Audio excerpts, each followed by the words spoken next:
यह अध्याय गीता का 17वां अध्याय है।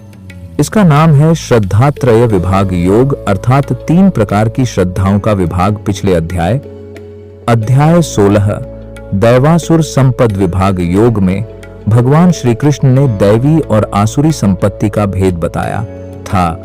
अब अर्जुन यह प्रश्न करते हैं, BDS सुपर्स 10 प्रश्न, हे प्रभु, जो लोग शास्त्रों का अनुसरण न करके केवल अपनी श्रद्धा के अनुसार पूजा पाठ करते हैं, उनकी स्थिति क्या है? वे किस प्रकार के होते हैं? यहाँ अर्जुन का प्रश्न बहुत ही गहन है। मनुष्य जब भक्ति करता है, तप करता है या पूजा करता है, तो अक्सर वह शास्त्र के मार्ग पर नहीं चलता। वह अपनी श्रद्धा और भावनाओं से ही साधना करता है। लेकिन प्रश्न यह है कि क्या केवल श्रद्धा काफी है? यदि श्रद्धा शास्त्र के विपरीत हो तो उसका क्या परिणाम होगा? अर्जुन यही जानना चाहते हैं। यह प्रश्न हम सबके जीवन से भी जुड़ा हुआ है, क्योंकि हम भी कई बार बिना सोचे समझे केवल परंपरा या अंधविश्वास के आधार पर पूजा पाठ कर लेते हैं। ऐसे में यह समझना आवश्यक है कि हमारी श्रद्धा किस दिशा में है, सात्विक, राजसिक या तामसिक। यह श्लोक हमें सिखाता है कि श्रद्धा अंधी नहीं होनी चाहिए। सच्ची श्रद्धा वही है जो शास्त्रों और सत्य के साथ चलती है। भगवान श्री कृष्ण कहते हैं, हे अर्जुन, जीवात्माओं की श्रद्धा 3 प्रकार की होती है। वह उनकी प्रकृति से उत्पन्न होती है, सात्विक, राजसिक और तामसिक। अब उसे ध्यान से सुन। यह भगवान एक महान सत्य प्रकट कर रहे हैं। वह कहते हैं, अश्रद्धा बाहर से किसी पर थोपी नहीं जाती।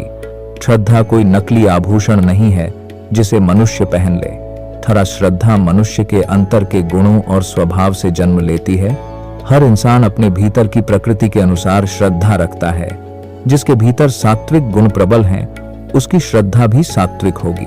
वह शुद्ध देवताओं की उपासना करेगा, ईश्वर की ओर झुकेगा। जिसके भीतर राजसिक गुण अधिक हैं, उसकी श्रद्धा राजसिक होगी। वह शक्ति, ऐश्वर्य और भोग की ओर आकर्षित होगा।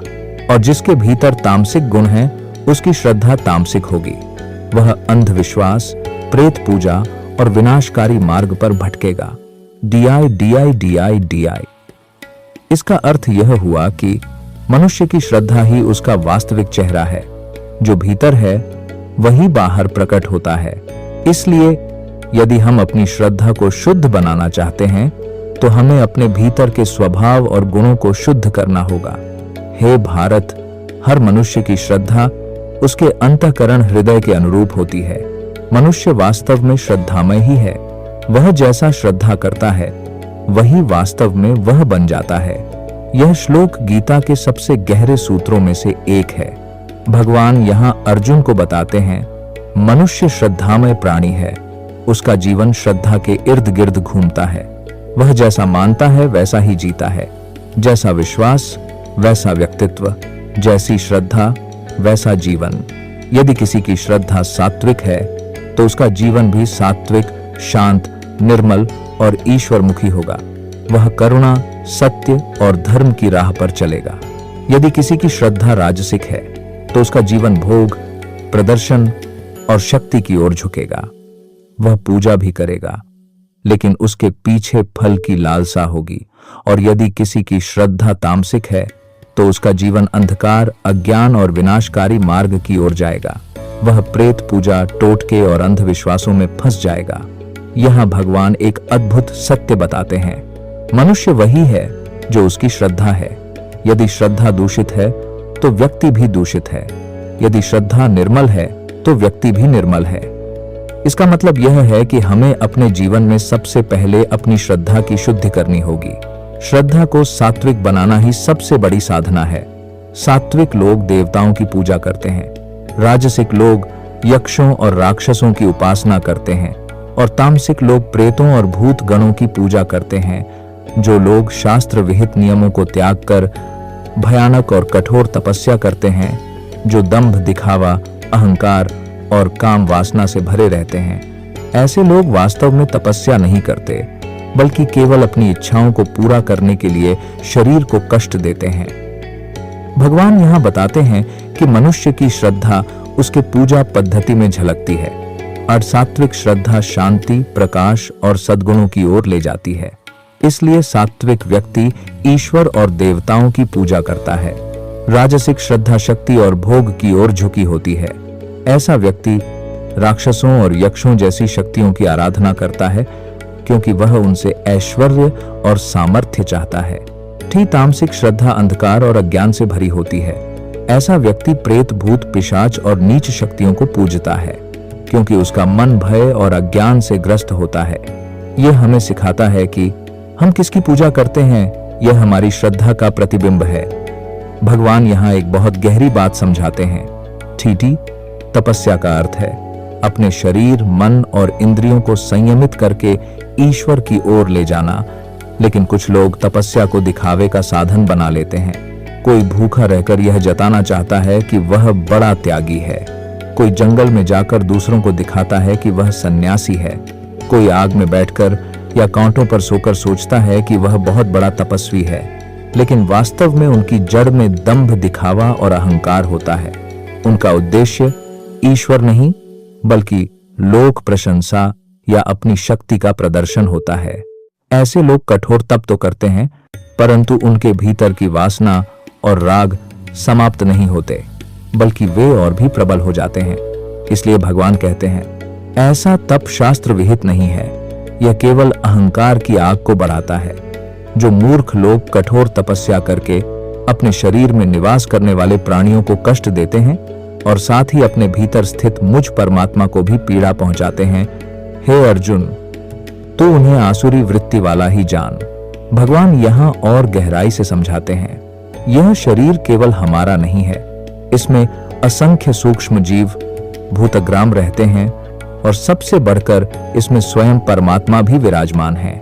जब कोई व्यक्ति हठपूर्वक शास्त्र विरुद्ध और मूर्खतापूर्ण तप करता है, जैसे अति उपवास, अंग भंग करना या अपने शरीर को असहनीय कष्ट देना, तो वह केवल अपने शरीर को ही नहीं, बल्कि भीतर बसे परमात्मा को भी कष्ट देता है। यहाँ भगवान एक अद्भुत सत्य बताते हैं, शरीर साधना का मंदिर है। यह ईश्वर का धाम है। इसे नष्ट करना या कष्ट देना साधना नहीं है। ठीक, सच्ची साधना वही है जो शरीर को शुद्ध रखे, मन को निर्मल बनाए और आत्मा को ईश्वर से जोड़ दे। इसीलिए जो लोग हठपूर्वक शरीर को जलाते हैं, कांटों पर सोते हैं या अंधविश्वास में पड़कर आत्म पीड़ा करते हैं, भगवान उन्हें आसुरी निश्चय वाला बताते हैं। आज सार यही है, तपस्या अहंकार से नहीं, श्रद्धा और शास्त्रानुसार होनी चाहिए। हे अर्जुन, मनुष्य का आहार भोजन भी 3 प्रकार का होता है और उसी प्रकार यज्ञ, तप और दान भी 3 प्रकार के होते हैं। अब तू इन सब के भेद को मुझसे सुन। अब तक भगवान ने श्रद्धा और तप का स्वरूप बताया। अब वे अर्जुन को यह समझा रहे हैं कि आर देना हो। मनुष्य का जीवन पूरी तरह उसकी श्रद्धा पर आधारित है और यह श्रद्धा उसके भोजन, यज्ञ, तप और दान में झलकती है। 1. आहार भोजन। मनुष्य जैसा भोजन करता है, वैसा ही उसका मन और विचार बनता है। भोजन केवल शरीर का पोषण नहीं करता, बल्कि हमारी चेतना और प्रवृत्ति को भी प्रभावित करता है। 2. यज्ञ, कर्म और पूजा। कोई व्यक्ति किस भाव से यज्ञ करता है, फल की इच्छा से, दिखावे से या ईश्वर समर्पण से, वही उसकी श्रद्धा का रूप है। 3. तप, संयम और साधना। तप सात्विक, राजसिक या तामसिक कैसे बनता है, यह उसके पीछे के उद्देश्य पर निर्भर करता है। 4. दान। दान भी हर कोई करता है, लेकिन सात्विक दान, राजसिक दान और तामसिक दान, इनमें आकाश पाताल का अंतर है। इस श्लोक से भगवान हमें तैयार कर रहे हैं कि अब वे विस्तार से बताएंगे कि सात्विक, राजसिक और तामसिक भोजन, यज्ञ, तप और दान कैसे होते हैं। हाँ, यह जीवन के हर पहलू पर लागू होता है। हम जैसा खाते हैं, जैसा बोलते हैं, जैसा देते हैं, वैसे ही हम भीतर से बन जाते हैं। जो भोजन आयु बढ़ाने वाला हो, सत्व मानसिक शांति बढ़ाने वाला हो, बल और आरोग्य स्वास्थ्य को बढ़ाने वाला हो, सुख और प्रसन्नता देने वाला हो, जो रसयुक्त, स्निग्ध, तेलयुक्त, पौष्टिक, स्थिर और हृदय को प्रिय लगे, ऐसा आहार सात्विक लोगों को प्रिय होता है। भगवान यहाँ सात्विक आहार का स्वरूप बताते हैं। एरेंड एररेंट, हेररेंट, एररेंट। सात्विक भोजन वह है जो आयु को बढ़ाए, जीवन को लंबा करे, न कि घटाए, बल और रोग प्रतिरोधक शक्ति दे, शरीर को स्वस्थ बनाए, सत्व गुण को बढ़ाए, मन को शांत, संयमी और प्रसन्न करे, आनंद और संतोष प्रदान करे, खाने के बाद थकान नहीं तृप्ति दे। इस प्रकार का भोजन कैसा होता है? रसयुक्त, ताजा और स्वादपूर्ण, स्निग्ध, पौष्टिक, ऊर्जा देने वाला, स्थिर पचने के बाद भी शक्ति को बनाए रखने वाला और हृदय को प्रिय, मन को हल्का और प्रसन्न करने वाला। उदाहरण के रूप में ताजे फल, दूध, घी, हरी सब्जियां, अनाज और शुद्ध भोजन। ऐसा भोजन मनुष्य के भीतर शांति, संतुलन और दिव्यता लाता है। सार यही है, सात्विक भोजन केवल पेट भरने के लिए नहीं, बल्कि शरीर, मन और आत्मा तीनों का पोषण करता है। जो भोजन बहुत कड़वा, बहुत खट्टा, बहुत नमकीन, बहुत गर्म, अत्यंत तीखा, रूखा और जलन पैदा करने वाला होता है, ऐसा भोजन राजसिक लोगों को प्रिय होता है। परंतु यह भोजन अंत में दुख, शोक और रोग देने वाला सिद्ध होता है। भगवान यहाँ राजसिक आहार की पहचान कराते हैं। राजसिक व्यक्ति की प्रवृत्ति चंचल, तीव्र और भोग प्रधान होती है, इसलिए उसे वही भोजन अच्छा लगता है जो स्वाद की तीव्रता और इंद्रियों को उत्तेजना दे। बहुत कड़वा या खट्टा, बहुत नमकीन, बहुत गरम या मसालेदार, बहुत तीखा, बहुत रूखा, सूखा, या ऐसा भोजन जो शरीर में जलन और उत्तेजना पैदा करे। लेकिन परिणाम क्या होता है? इस प्रकार का भोजन मनुष्य के मन को भी चंचल और अस्थिर बना देता है। शरीर में रोग, मानसिक तनाव और चिंता को जन्म देता है। ऐसा भोजन तृप्ति नहीं देता, बल्कि और अधिक लालसा और असंतोष जगाता है। भगवान का संकेत स्पष्ट है, राजसिक भोजन केवल जीभ को सुख देता है, लेकिन शरीर और आत्मा को दुख पहुंचाता है। जो भोजन बहुत देर तक रखा हुआ हो, बासी, जिसमें रस और ताजगी न रही हो, सड़ा गला और दुर्गंधयुक्त हो, जो झूठा किसी और के खाया हुआ हो अथवा अपवित्र और अशुद्ध हो, ऐसा भोजन तामसिक लोगों को प्रिय होता है।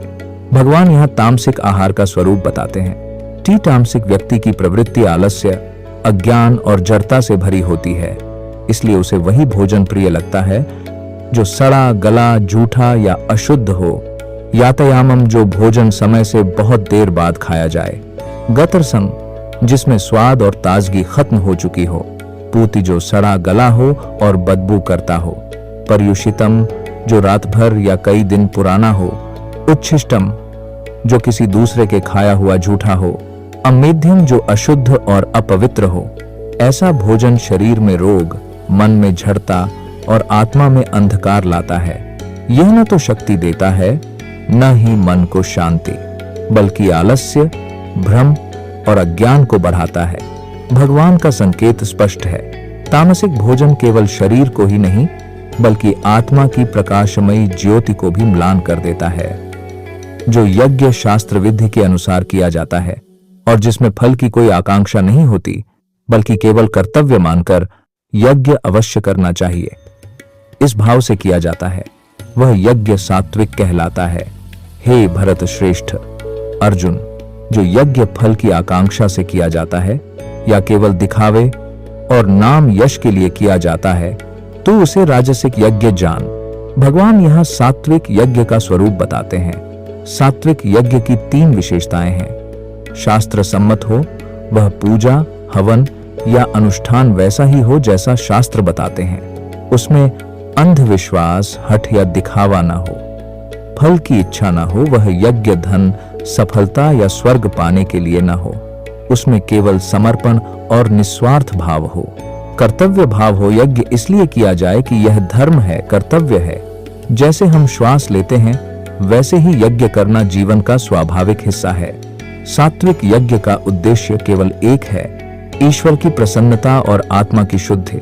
ऐसा यज्ञ करने से मन शांत होता है, जीवन में संतुलन आता है और आत्मा ईश्वर की ओर उन्मुख होती है। भगवान अब बताते हैं कि यज्ञ का रूप राजसिक कैसे हो जाता है। राजसिक यज्ञ की पहचान, उसमें फल की इच्छा छिपी होती है। कोई यज्ञ धन समृद्धि के लिए करता है, कोई संतान प्राप्ति या व्यापार की सफलता के लिए, कोई स्वर्ग और पुण्य की लालसा में करता है। उसमें दंभ और दिखावा होता है। लोग यज्ञ इसलिए करते हैं कि समाज उन्हें बड़ा धर्मात्मा समझे। वे चाहते हैं कि लोग उनकी प्रशंसा करें और उनका नाम फैले। ऐसे यज्ञ में मंत्र तो गूंजते हैं, अग्नि तो प्रज्वलित होती है, लेकिन उसमें न तो सच्चा भक्ति भाव होता है, न ही ईश्वर के प्रति समर्पण। इसलिए भगवान इसे राजसिक कहते हैं, क्योंकि यह स्वार्थ और अहंकार से प्रेरित है।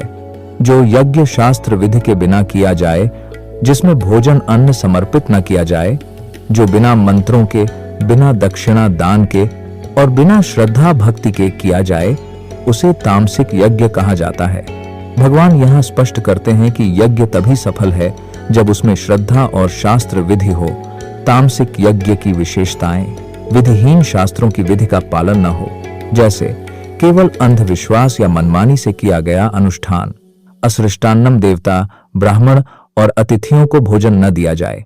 यज्ञ केवल अपने स्वार्थ के लिए हो, समाज या दूसरों के कल्याण के बिना। मंत्रहीनम पवित्र वैदिक मंत्रों का उच्चारण न हो, बल्कि केवल शोर शराबा या गलत मंत्रोच्चारण हो। अदक्षिणम यज्ञ के अंत में दान या दक्षिणा न दी जाए।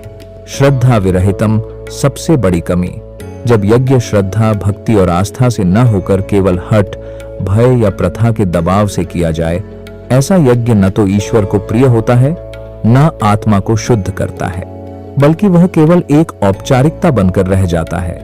इसलिए भगवान इसे तामसिक यज्ञ कहते हैं। सात्विक तप वह है जिसमें व्यक्ति सौम्य, मृदु और शांति प्रिय होता है, आत्म नियंत्रण और स्थिरता बनाए रखता है, और व्यक्ति आत्मा का परित्याग करके ईश्वर के लिए तप करता है। भगवान यहाँ सात्विक तप का स्वरूप बताते हैं, सौम्यता और मृदुता। तप करने वाला व्यक्ति कठोर नहीं, बल्कि शांति और सौम्यता के साथ अपने कर्म और साधना करता है। स्थैर्य और आत्मनियंत्रण, क्षण, शरीर और इंद्रियों पर संयम रखता है। वह बिना क्रोध, बिना द्वेष और बिना आलस्य के अपने तप का पालन करता है। हृदय की स्थिरता, मन शांत और स्थिर रहता है। व्यक्ति अपने अंदर होने वाली हलचल या अस्थिरता से प्रभावित नहीं होता।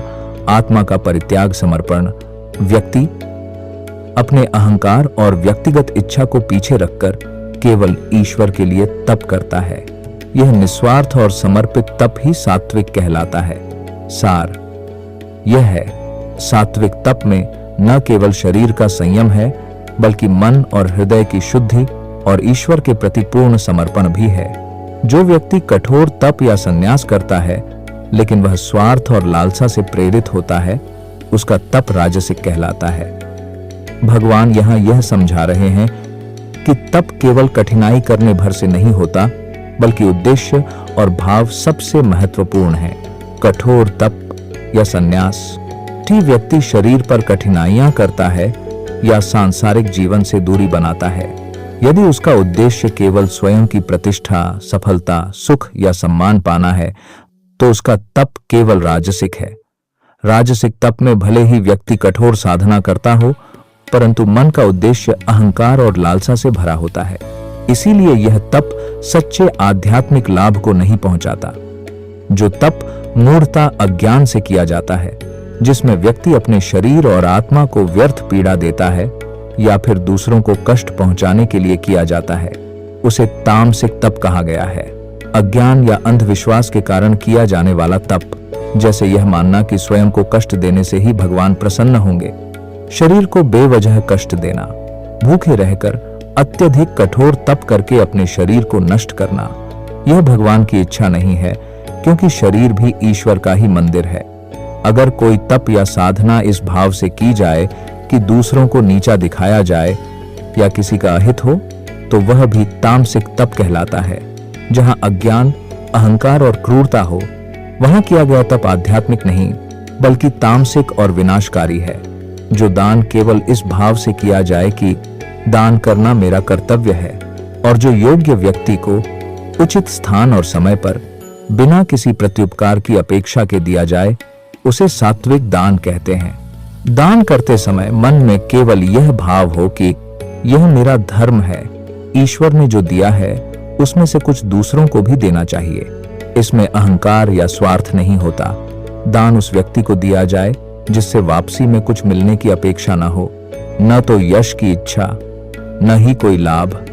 उचित स्थान पर, उचित समय पर और उचित पात्र योग्य व्यक्ति को दान दिया जाए। उदाहरण, भूखे को अन्न, बीमार को दवा, विद्यार्थी को शिक्षा सामग्री। सात्विक दान वह है जिसमें न अपेक्षा है, न दिखावा, केवल निस्वार्थ कर्तव्य और करुणा है। जो दान इस भाव से किया जाता है कि बदले में कुछ मिलेगा या फिर किसी फल की प्राप्ति की इच्छा से दिया जाता है, और जो दान अनिच्छा या दबाव में दिया जाए उसे राजसिक दान कहा गया है। दान करते समय मन में यह विचार हो, मैं इसे कुछ दे रहा हूं ताकि कल यह भी मुझे बदले में लाभ दे। यह लेन देन का सौदा हो जाता है, शुद्ध दान नहीं। दान इसलिए किया जाए कि यश मिलेगा, लोग सराहेंगे, पुण्य मिलेगा या स्वर्ग की प्राप्ति होगी। यह स्वार्थपूर्ण भाव है। जब कोई व्यक्ति मजबूरी या दबाव में दान करता है, जैसे समाज में बदनामी का डर, दिखावे की लाज या किसी के कहने पर दान करना, ऐसे दान में न श्रद्धा होती है न करुणा। राजसिक दान बाहर से भले ही बड़ा दिखे, लेकिन भीतर से वह स्वार्थ और अपेक्षाओं से भरा होता है। जो दान अनुचित स्थान या समय पर दिया जाए या अयोग्य व्यक्ति को दिया जाए, और जो दान बिना आदर, तिरस्कार पूर्वक या अपमान करके दिया जाए, उसे तामसिक दान कहा गया है। गलत स्थान और गलत समय पर दान करना, जैसे मदिरालय में जाकर दान करना या असमय अनुपयुक्त वस्तु देना, अयोग्य व्यक्ति को दान देना, जैसे आलसी, व्यसनी या दुराचारी को धन देना जिससे उसका अहित ही हो। दान करते समय आदर न देना, बल्कि सामने वाले को नीचा दिखाना, अपमान करना या तिरस्कार करना, ऐसा दान सामने वाले के हृदय को चोट पहुंचाता है और दाता के पुण्य को नष्ट कर देता है।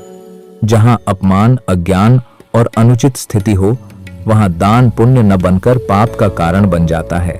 देवताओं, द्विज ब्राह्मण, गुरु और विद्वान पुरुषों का पूजन करना, शुद्धता, शारीरिक और मानसिक सरलता मार्जव, ब्रह्मचर्य और अहिंसा, ये सब शरीर का तप कहलाते हैं।